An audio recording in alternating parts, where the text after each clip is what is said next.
I'm Mr. MegaManFan. Like, share, comment, subscribe. You know all the things to do. And today we are looking at Mega Man X in Sonic 2. This may look like it's ordinary Sonic the Hedgehog 2 at first, but once you get to the selection screen, then you know things are afoot. I mean, this seems only natural, right? We had Mario and Sonic games, Sonic and Mario games. We had everybody all together in Smash games, so why not put X into a Sonic the Hedgehog game? All it took was someone to think of it, and then once that happened, it became a reality. Even as I say this, I realize these kind of crossovers happened in Archie Comics when they had both Mega Man and Sonic under their wing, but to see Mega Man X inserted into a Sonic the Hedgehog game is something different entirely.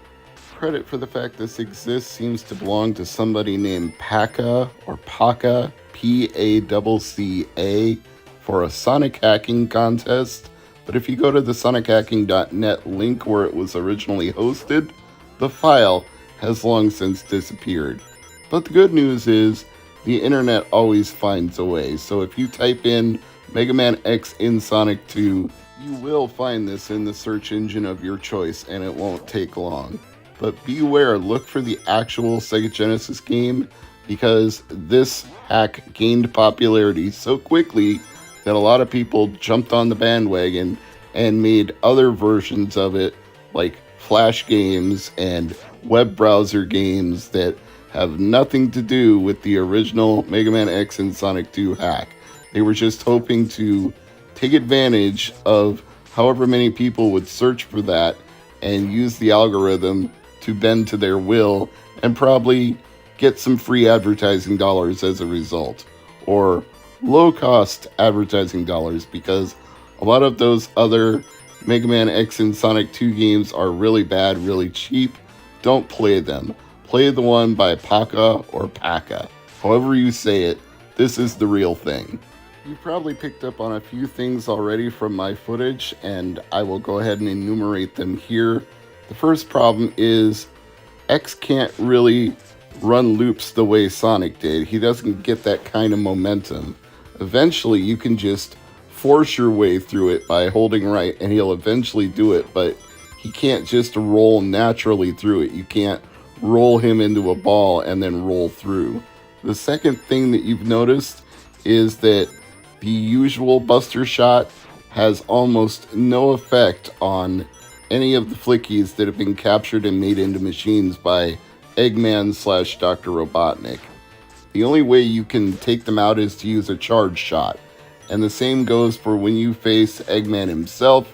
At the end stage, you need to use your powered up Mega Buster.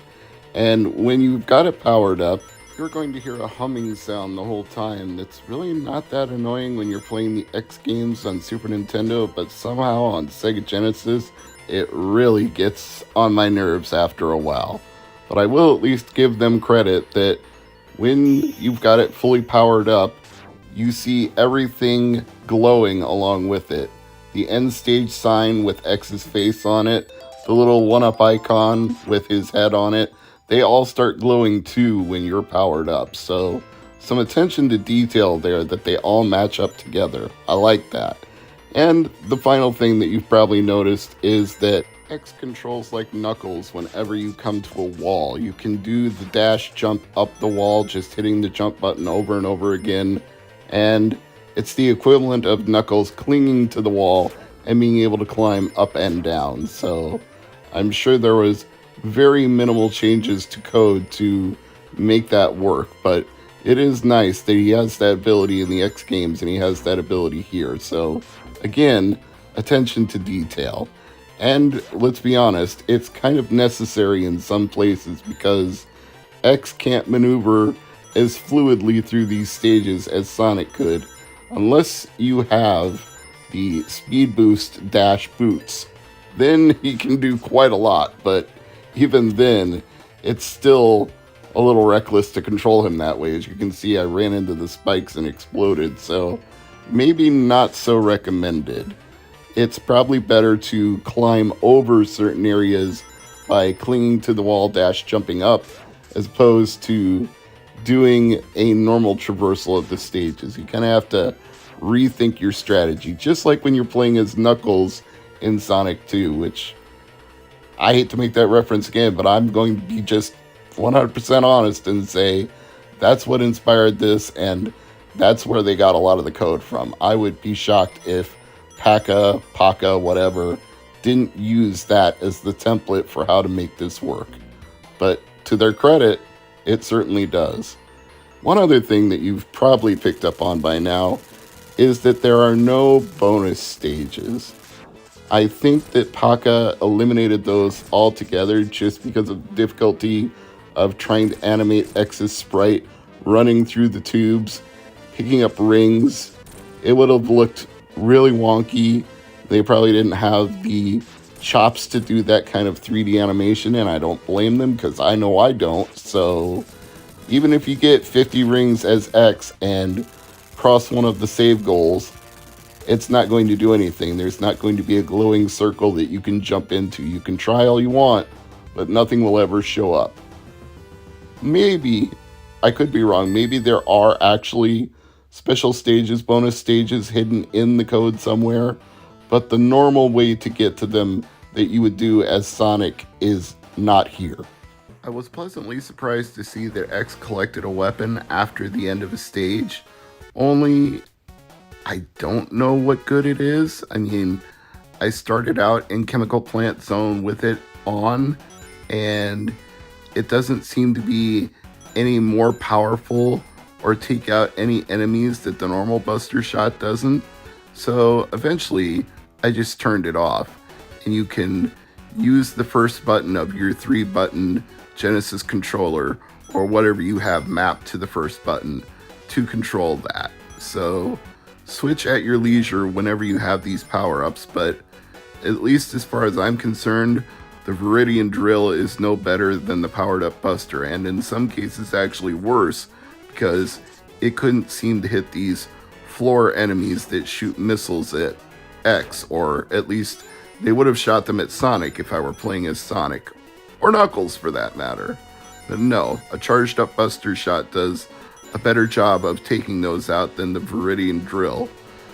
I guess that's a way that the formula of X doesn't really work in Sonic the Hedgehog 2, because you're supposed to use a Robot Master's weapon against whichever Robot Master is weak to it. But if you're just fighting Eggman/Robotnik over and over, what difference do those weapons make? It's not like he's going to be more or less vulnerable. He's just Robotnik, and it takes a certain number of hits to take him out no matter what. It doesn't really change the fight just because he has a power bar and you have a power bar. It's cute because it resembles the Mega Man games and the Mega Man X games, but it really isn't changing the fight at all. And at least on this playthrough, I didn't see how having one of the weapons you collect from a Robot Master at the end changes anything. Once again, I could be wrong, but I'm just giving you my impressions from playing this for the first time. It is cute that the capsules that would normally have Sonic's power-ups contain weapon crystals and energy power-ups that are more familiar to X. That's another little touch that makes this such a nice hack of Sonic 2. Like, I'm guessing that Paka is a huge fan of both Sonic the Hedgehog 2 and Mega Man X, and when this Sonic hacking contest took place, they were going out of their way to pay the best tribute possible. I mean, even when you get the continue sound effect, there's a little Mega Man icon that looks more like the 8-bit instead of the 16-bit, just like how there's a deformed looking little Sonic compared to the Sega Genesis Sonic. So everything was thought of and accounted for. My tip of the cap to Paka for this amazing, if admittedly kind of wonky, hack of Sonic the Hedgehog 2. I will play this for the fun of it, but I don't know that I would play this seriously that much. Like, for Mega May, it's one of those fun things to do, since It's the kind of month it is, and we want to get a bunch of Mega Man content on the channel for May, but on the whole, it's actually harder to control than playing as Sonic in a Sonic game or X in an X game, because they each have a mechanic to the way they control that suits the game they're in, and putting one in the other's game, you start to see how it really doesn't lend itself to that play style. It's not to say that X couldn't be put into a lot of games. It's not to say that P.A.K.A. didn't make it work to a degree in this game, but you can also see the limitations, like when you hit one of the dash spots that would make Sonic run faster, X just kind of grinds to a halt because the game engine doesn't really know what to do with his momentum, and there's probably limits to hacking to how much you can account for things like that. So this is a best effort by everyone involved that made this work, whoever was helping P.A.K.A. and P.A.K.A. themselves. But at some point, it's like Del the Funky Homo Sapien said, MCs should know their limitations. And there's that limitation I talked about earlier. You can see that there's nothing over the goalpost that gets you a bonus stage, so that's that. And Tango says that's that as well. Tango says hello, everyone. So, I will keep exploring Mega Man X in Sonic 2. I think it's a fun novelty. I don't think it's an all-time classic, but there is some enjoyment to be had here. I'm Mr. MegaManFan. Thanks for watching. I hope you're all having a great day and a great week. And I guess Tango's probably hungry, so I'm going to go take care of that. Bye for now. This is Mr. MegaManFan. Like, share, comment, subscribe. You know all the things to do. I honestly thought that finding Mega Man games to play on Sega Genesis for Mega Man was going to be the hardest part of the job. Unless you count playing Mega Man for Game Gear using the analog Mega SG Game Gear adapter, there's pretty much nothing else other than Mega Man The Wily Wars, right? But I already found Mega Man X in Sonic the Hedgehog 2, and I also found this fan-made sequel to Mega Man The Wily Wars. And as you already saw from the intro, it's called Mega Man The Sequel Wars, appropriately enough. And it takes levels from Mega Man 4 and remakes them for Sega Genesis, along with a exclusive hard mode version of the Skullman stage, which apparently is going to be a thing for all of the different Robot Masters and not just Skullman. But as you can see, these are loving recreations done with the color palette and sprites of the Sega Genesis, but almost one-to-one with the original Mega Man game. And only 4 of the Robot Masters have been programmed into this early version of the Sequel Wars, other than the aforementioned Extreme or exclusive Skullman stage. Actually, to be honest, I don't know which EX stands for, Extreme or Exclusive. You could definitely argue Extreme, because if you're playing it based on the original Skullman stage, you're going to be quite confused and in for a rough time. To give credit where it's due, this remix/sequel wars is being done by Sokzajelo. That's probably not how you pronounce it, but it's spelled Sokzajelo. And I will put a link in the description of this video to their demo, as long as it's still available. If they take down the MediaFire link, I can't do anything about that. You'll just have to find it some other way. But while it's still active there, you'll be able to download it from the link in the description. Anyway, I'm belaboring the point here.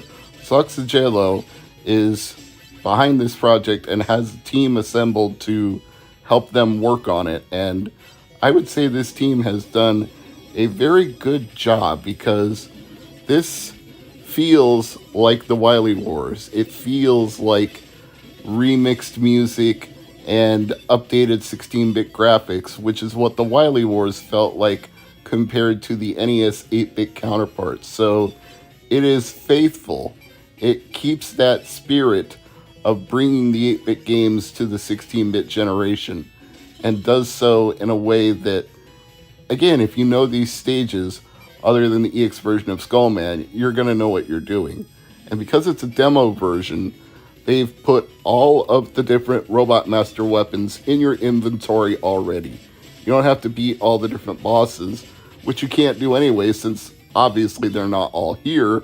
So you can just use any of the different weapons like you've already collected them all, even though you haven't.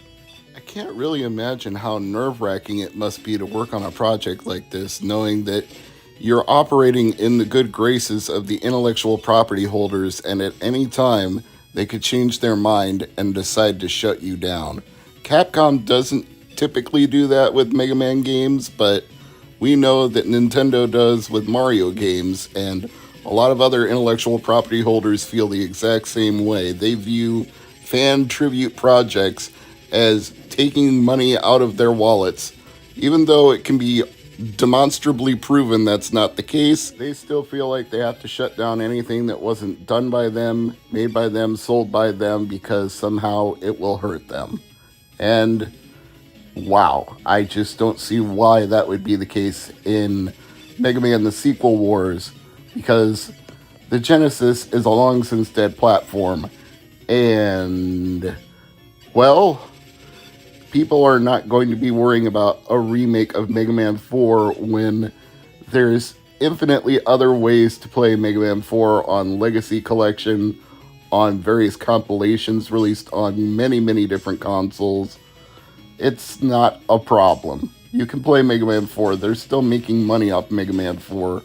Nothing about this hurts. In fact, if I were Capcom, and I'm not, I would take the exact opposite approach. I would look at the parallax scrolling, the quality of the music, the graphical design, the levels obviously working the way they're intended, and I would say to the people on this team, we want to take your unofficial project and make it official.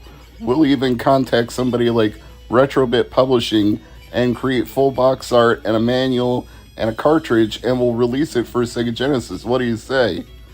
And this is the kind of thing that would get people very excited. Like, a sequel to the Wily Wars for Sega Genesis? I know I said it's a dead platform, but just stop and think for a moment. There are still a lot of people like me who play and collect for that quote-unquote dead platform. And there are a lot of Mega Man fans who, even if they don't have a Sega Genesis, would happily buy a copy just to add it to their collection and then play a ROM of it on their computer. So I just can't see how that wouldn't be beneficial to everybody involved if they could all get on board. But there's a few things that would have to be done first. Maybe it's just the degree to which I've upscaled the image using the Analog Mega SG, but I do notice some occasional screen tearing now and then. It could also be because the original programmer might be living in a PAL territory, and this is a 50 Hz to 60 Hz issue. I'm not sure. I can't say if that's the case, but it's noticeable on Analog Mega SG, and I can't confirm if it would be on the original Genesis because I don't have that hooked up right now.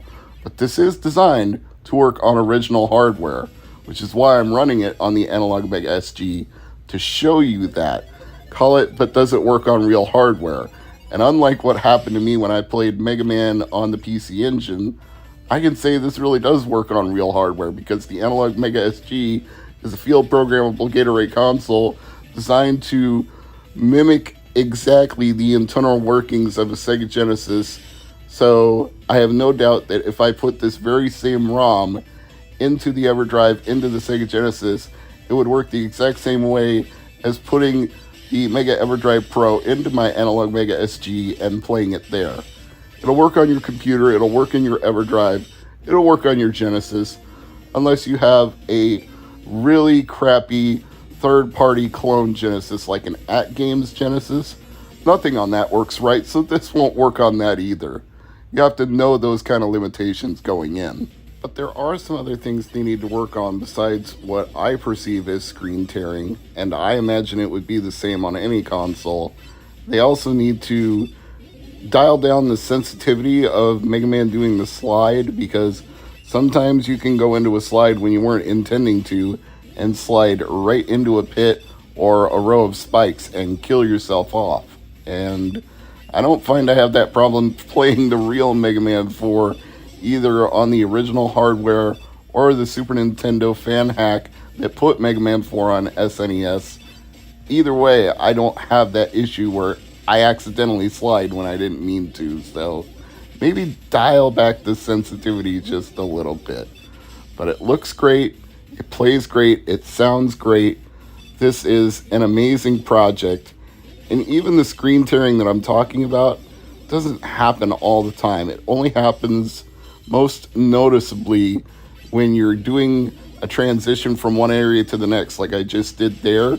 You could see it as Mega Man was scrolling from one area down to the next. So I wouldn't call it a huge problem.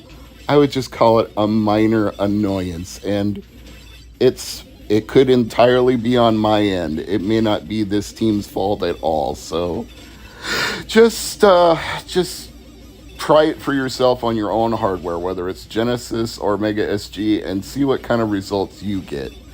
Links in the description. It's free. It's fun. Go ahead and do it. There's no reason not to. I'm Mr. MegaManFan. This has been Genesis Does, part of Mega May 2022. If you like what I'm doing, please subscribe, share the video, leave a comment. A thumbs up is always appreciated. Smash that like button. And hey, I'll be back again tomorrow with something new for Mega May 2022. But in the meantime, in between time, take care of yourself and those you love. And it's Mental Health Awareness Month, so keep an eye on that. Keep your mental health in your mind and the mental health of others as well. Help those in need and reach out for help if you need it too.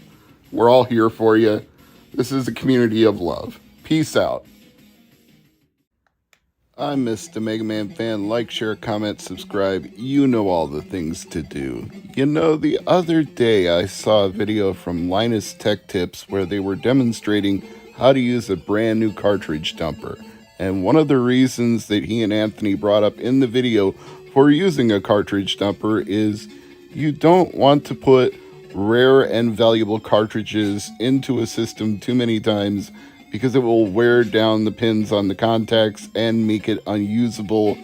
And I thought, that's exaggerating a little bit, maybe quite a bit, because cartridges are built to be inserted into a console hundreds and hundreds of times. I'm not saying it wouldn't wear down the pins a little bit, but I think microscopic amounts as opposed to huge amounts each time that you put a cartridge into a system. And you know, if it really came down to that, I think you could re-tin the pins. I don't know what the term would be exactly, but I imagine if you were dedicated enough, you could repair the contact pins on a cartridge. So I'm thinking that concern is a bit overblown. Dumping cartridges is always a good idea, especially if you want to play backups of your ROMs on any kind of emulator you like, but I'm not normally that worried about wearing down the pins on any of my carts. However, even though I think Linus was exaggerating a little bit, I have to say there are some times when a game has gone up so much in price since the time that you bought it that maybe you're going to get a little bit nervous about it. I'm going to cite Mega Man for Game Gear as an example of that phenomenon. It was already fairly expensive back when I bought it, like maybe 50, 60 bucks. It goes for about 200 now, and there doesn't seem to be any ceiling on that price. It has basically doubled or tripled in value over the last 10 years, and I don't see it slowing down anytime soon. A complete copy goes for $1,100. If you found a brand new copy, an astounding $2,000. The box alone $460, and the manual alone $130. So this is a game where maybe you don't want to put it into your Game Gear repeatedly or into the adapter for the Analog Mega SG or for the Analog Pocket, you might want to use a dump of this game instead and play it through an emulator, or put the ROM onto a Mega EverDrive Pro and play it that way, as I'm doing here, because at some point you really start to wonder if it's worth it to even put a cartridge into a console when the prices have gone up so much more than when you bought it, that it now feels like you might actually be taking a risk. That's an unfortunate place for this hobby to be, and WATA and companies like that have certainly made it worse. But here's a fun fact for everyone that may give you some relief. An EverDrive for Game Gear is cheaper than this game by itself. Now, I know they're out of stock because Crix had to relocate from the Ukraine to Spain, but when they are back in stock, you can get one for $125. So think about that for just a moment, if you will. You can pay for a single Sega Game Gear game, Mega Man for Sega Game Gear. You can spend almost $200 for a loose copy, or for $75 less, you can get an EverDrive for your Game Gear, and you can play every game for Game Gear. Not just Mega Man, every game. I don't think there's a game on the EverDrive GGX7 that's not supported by the software that runs it. I know there were some issues with previous Game Gear EverDrives in the past, but I think X7 has ironed out almost all of the bugs. There might be 1% of 1% of the library that doesn't work, but I guarantee you that Mega Man for Game Gear is not one of those games. So, if you don't want to pay $200 for Mega Man, just pay $125 and use a ROM, and you've still got it for $75 less. That's our hobby in 2022. I suppose a pertinent question would be whether Game Gear Mega Man is worth $125 or $200. And it's a little tough to answer that because it's a very, very strange game. It takes elements from both Mega Man 2 and Mega Man 4 and remixes them in a way that doesn't... It's hard to put this into words. Like, it feels like a fan hack that's not a fan hack. This is an official game. Capcom licensed this to US Gold, and it's real, even though it's low print run and kind of expensive to collect. It is a real licensed official Sega Game Gear game. It's just, it almost begs the question, why? Why would you license this? Why would you mash up those two games into one game? Why would you try to put it on a platform that had limited adoption compared to the Game Boy and the Game Boy Color? It was almost doomed to be a low print run game from the very start. And I don't really understand certain things. Like, when you face Starman at the end of his stage, you can totally cheese the fight. He just freezes in place and you can just blast away at him, even if you have no other Robot Master weapon equipped. The challenge level is not as high as you would expect for a Mega Man game. That may just be because in converting it to the Game Gear, they couldn't keep enough of the original items from Mega Man 2 and Mega Man 4 that made those games challenging. But you can see they tried. Like, this Brightman stage looks very much like the Brightman stage you would know, with the enemies that you would expect. So the effort is definitely there. But the whole thing just feels scaled down and limited in a way that either was the confines of the time they had to program it, the confines of the cartridge size they had to put it on, or the confines of their ability to make a conversion. Maybe all of the above, but This is definitely not structured like a typical Mega Man game.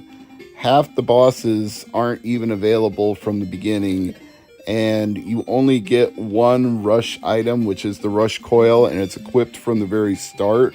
So there's a lot being left out here, and a lot being included in, given the way they mash it up. You're going to be playing against Quickman when you're fighting your way to Wily. And he's not in Mega Man 4, but he's there because, again, this is a mashup of Mega Man 2 and Mega Man 4. It's so strange.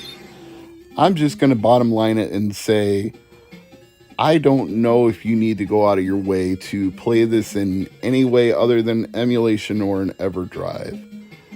It's nice to have another Mega Man game on Sega Genesis for Mega Man.